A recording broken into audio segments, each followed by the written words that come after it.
안녕하세요. 저번 영상에서는 코로나 초기 증상과 PCR 검사 방법 등을 설명해 드렸는데요. 이번 영상에서는 일본 보건소에서 어떤 지시를 내렸는지, 자택 치료 방법, 음식 구비 방법, 미각 후각 상실은 치료됐는지 등을 설명하겠습니다.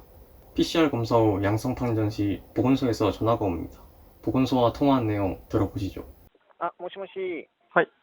こちら川崎区役所しますが、はい。お電話番号でお間違いないですか？はい、本人です。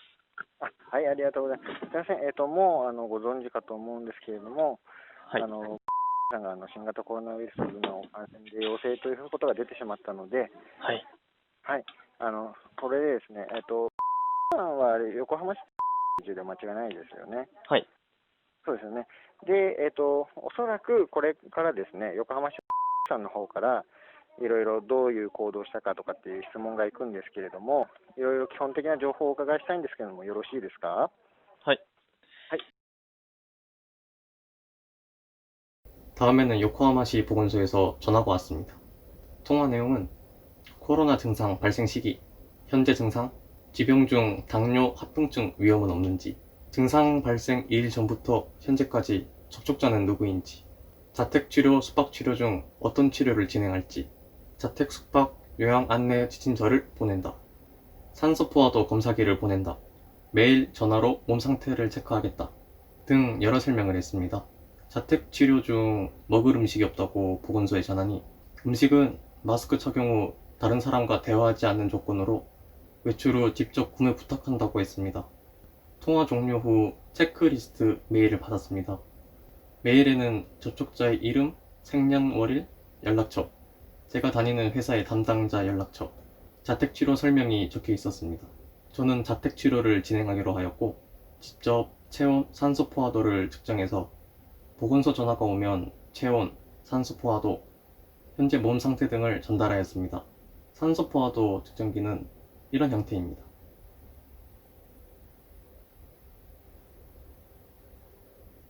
우편으로 받은 자택, 숙박, 요양 안내서입니다.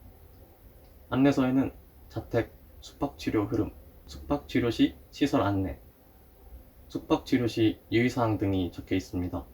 숙박료와 음식 비용은 전액 무료라고 합니다. 자택 치료 시 주의사항, 동거인이 있다면 동거인에 대한 주의사항, 쓰레기 배출법 등이 적혀 있습니다. 그리고 건강관리표, 아침 저녁 1일 위에 체온과 산소 포화도를 측정해서 기록하고 매일 전화로 보고합니다. 증상 악화 시 대응 가능한 센터 번호도 있습니다. 체온 기록표입니다. 자택 치료 후 사회 복귀 방법입니다.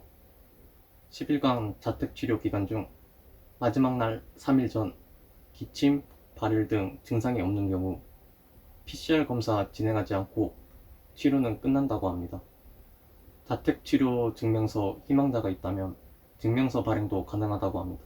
마지막으로 치료 완료 후에도 4주간은 주의해달라는 설명입니다. 저는 지금 자택 치료가 끝나고 사회에 복귀한 상태입니다. 8월 10일 처음 코로나 증상이 나타나고 2주가 지난 상태입니다. 증상 대부분은 좋아졌지만 미각 후각은 아직 40% 정도만 회복됐습니다.